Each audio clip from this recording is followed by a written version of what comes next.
Hello and welcome to another episode of An Evening With. Today I've got a very special guest, and that is the manager of MK Dons, Russell Martin. Russell, good afternoon. How are you? Good afternoon. Very well, thank you. How are you? Really good, thank you. First of all, how are you and the family coping with lockdown? I think we've settled slowly but surely into a sort of routine.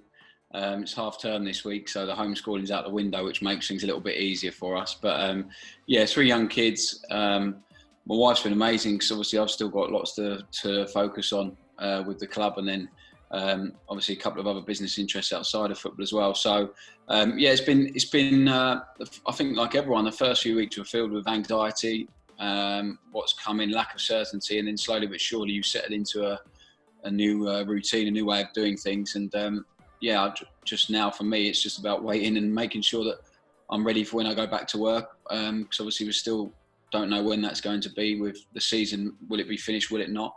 But once I know that, then we can really kick on with the planning and focus on that. But trying to enjoy as much family time as possible. Yeah, that's definitely one of the things I've been able to take out of this. Like you, I've got three young children, and before lockdown, my youngest Rocco, I'd see him briefly in the morning, but then when I get home from work, he'd be in bed. So that's definitely one good thing that I've taken out of this. Just a word on the lads. How are they all coping? Is it just a case of ticking over from a physical perspective and during this period? Yeah, everyone's different. We've had some who have really struggled with isolation. Some live on their own, and a lot of them, young guys that leave school and go straight into structure and routine with football. So they're used to being told where to be when they're training, what to eat, when to eat. So they've lost that routine, that real structure to their lives. So some of them really struggled. Some of them, the guys with families and kids, it's a little bit easier because they get to spend some time with their family, which they don't get much of usually when we're travelling away and stuff. So it's been different for everyone, but I think they're all, what they have done physically is stay fit. They've had to feed back on an app we've got, what sort of stuff they've been doing physically. They're all given programs right at the very start of this to try and stick to, and they've been great with all of that. So, if we were asked to come back in and finish this season, I'm sure they'll all be, it's going to take us a bit of time to get up to speed, but I'm sure they'll all be in a condition ready to go and ready to hit the ground running straight away. Good stuff. Okay, so An Evening With, fast forward to when lockdown is over. The question is here, Russell, which three people, past or present, would you have at your dinner table? But before you answer that, I think I want you to explain the restaurant that you're going to choose, because I learned something new about you yesterday. So to tell our audience about your one of your business interests outside of football. Yeah, so I'll be choosing Erpingham House, which is a plant-based restaurant. So I'm a co-owner of that. Have been for a few years, since it opened 2 years ago now in Norwich. So we opened our second one in Brighton, our second restaurant, literally about 4 days before lockdown. So we were sort of carry on with the planning, but we'd spent a lot on refurbishing and renovating the building. We had rent to pay. So we opened, had a really busy opening weekend, had lots of bookings over the next month, really fully booked every weekend for the sort of next 6, 7, 8 weeks, and then obviously lockdown hit and it came. So I can't wait for that to reopen. Luckily, the furlough scheme, as I'm sure with loads of your customers and people that read the magazine, it's been a lifesaver in terms of business for us and keeping people employed.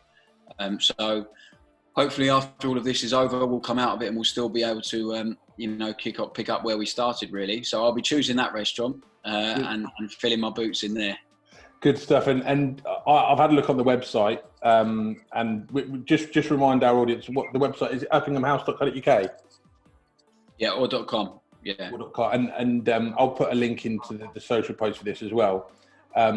Very impressive website. Food looks amazing, and even though we're yet to meet Russell, plant-based food isn't necessarily be my first choice, but the menu, I must say, looks very, very tasty, and also the cocktail menu.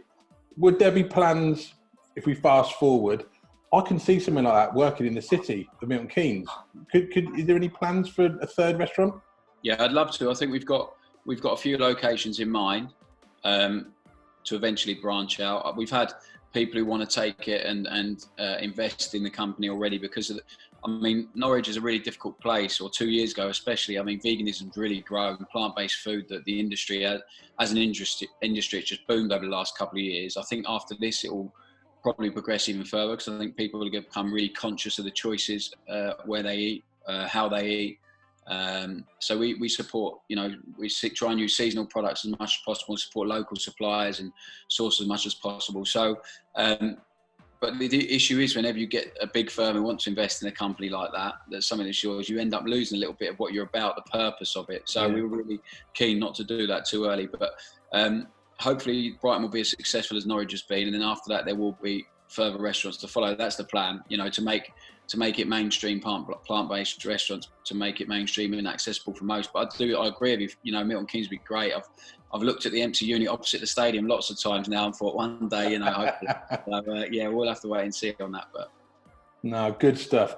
So on to we're in Erpingham House. Lockdown is way behind us. Talk us through your 3 guests for dinner, Russell, and why. I wish I'd prepared more for this, but the 3 names that came on top of, I had 5, but I was going to try and whittle them down to 3. So the original 5 I had were Einstein, Stephen Fry. You see where I'm going, really. I just want some interesting conversation. Yeah. Nelson Mandela, Serena Williams. Okay. And Barack Obama. So they were my 5. Some great minds and some sporting prowess in there as well. I just love people who can articulate their thoughts, as well as the people that I've named, and also the influence they have over other people. Yeah. So, but genuine, with good intent, with what they brought to the world. So, if I had to whittle it down to 3, I would probably say we need some female company there for the night. I don't want it to be too testosterone filled. So I'll go with Serena Williams. I'll go with Einstein, and I will go with Nelson Mandela. So sorry to Stephen Fry and Barack Obama, but I'm going to leave them 2 out of it. Well, end it at some point. Yeah, definitely. And if Stephen and Barack are watching this, then then you can send your apologies. But that's a very impressive table. I'm a bit surprised as well. I thought there might be a bit more sporting icons, obviously, because of your very impressive career. Which, by the way, I didn't appreciate just how many professional league appearances you made. You made over 500, didn't you? Yeah, I was close to 600 before obviously stopping. To be honest, after watching The Last Dance and that, I could have easily had 5 of the Chicago team plus Phil Jackson nearly made the list. I've read a couple of his books and I find him an incredible leader. So I could have put so many people on it, but I thought if it was just for one night only, an evening with, after all of this, just to pick their brains, and I'm really curious with a lot of things, about a lot of things. So it would be people I can just purely soak up as much as possible for one evening. And just on that, Russell, because obviously you played at the highest level as a professional footballer. Now you're managing and coaching. Do you take inspiration from that just because it's of a personal interest, or do you take that into the dressing room now as a manager and as a coach? A bit both, really. So I read a lot. I read probably a bit too much, to be honest. So I say too much. Too many self-development books or leadership books and stuff like that. I have to try and chuckle a novel in every now and again and just switch off. Yeah, I love. I'm fascinated by interesting people, by people who have led or been responsible for good things in good ways, in how I see good ways. In positive, and brought positivity to the world or to people in some form or the other. So. For me, there's always stuff I take out of books, or watch TED Talks, inspirational people, look at how people have led. There's always stuff I take, but some of it you use, some of it obviously you don't. Some of it would be just deemed a bit too wacky in the football dressing room. But yeah, I think you just try and if you don't learn from the best people in whatever industry they're in, then you're missing a trick, really. Definitely, and I'm a huge sports fan. Football is my number one sport, but I do see lots of synergy with football and business. Whether you're Jurgen Klopp and you're that MD, or whether you're Mr. Winkleman and you're the chairman, or you're the chairman of the PLC, you need to make sure that you've got your Steven Gerrards on the pitch and you're playing him in the right position, or your Alisson Beckers. Obviously, you know where I'm going with this, Russell. I'm a Liverpool fan, but you don't have. Wayne Rooney didn't used to take the goal kicks, so why you don't want to have somebody in credit control. Preparing for a marketing campaign, etc., etc. And my team that will probably be watching this, some of them probably really enjoy those sporting analogies that I give in our team meetings, and others probably just go, here we go, here comes another one. But I am a big fan of sport and business, and I think they do mix very well. And Phil Jackson, I'd never heard of him before The Last Dance, and I thought it was an incredible documentary. And I won't spoil it for anybody that's watching this, but what he did at the end in terms of asking everybody to come along for that last team meeting, I thought it was very, very powerful. And I would love to know what MJ wrote, because I was looking on Twitter, on the internet, to see if there was a copy or any sort of snippets of that, but I couldn't. But I thought that was a very powerful and fitting way to bring that amazing dynasty to an end. Yeah, and I'd read a lot about Phil Jackson before this, and I was a bit disappointed that the documentary didn't. And I got it because it's Michael Jordan's story, right? But I'd have loved to have seen a little bit more of Phil Jackson and a bit more talk about how. Because let's get it right, you know, that was the group of mavericks, really. They're smoking cigars on the way to games and gambling huge amounts of money. And for him to be able to bring these guys together, and especially someone like Michael Jordan to actually turn him into a bit more of a team player, as he did with Kobe Bryant later on in his career as well. Incredible leader. So, and before that, sorry, Russell, before that, I mean, Dennis Rodman. Yeah, exactly. I mean, you know, how we dealt with him. I mean, that was just. I mean, I can't really think of. Well, there's probably a couple of footballers that you could probably compare him to in terms of trouble off the pitch. But you think this was back in the 90s? I mean, thank goodness for Phil Jackson and Dennis Rodman, but the social media wasn't around then, because it would have been a whole lot worse.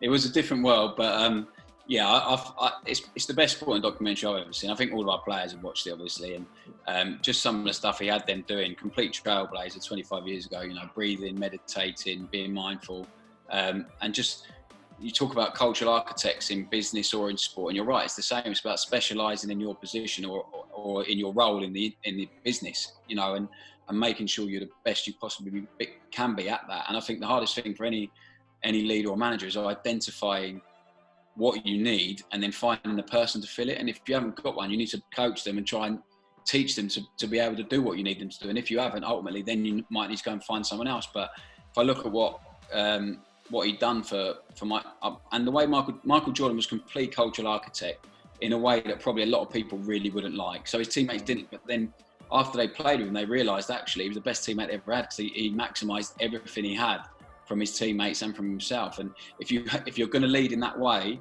you have to be the best. You have to work the hardest. So I, you know, not on that level and not on his talent level, but I've worked with people like that, and they're relentless and it's intense and it's difficult. But at the end of it, you step back and you probably don't appreciate it until afterwards. You go, oh, yeah, you know what, that was pretty special. That's not normal. So yeah, I love all of that and take bits from everything, and I think that's been brilliant. And for our lads to see that as well, what it really takes to, you know, if you're that good, you can enjoy the other stuff, but what it really takes to reach that level and to stay there for so long. Yeah. No, very much so. Well, Russell, thank you ever so much. I really appreciate you giving up some time with us this afternoon. On behalf of the team at All Things Business, and I'm sure all of our readers, we wish you and the lads all the very best for the end of this season. And you mark my words, we'll be back down Stadium MK next season to cheer you all on. Thank you. Great stuff. Look forward to it. Take care. Take care. See ya.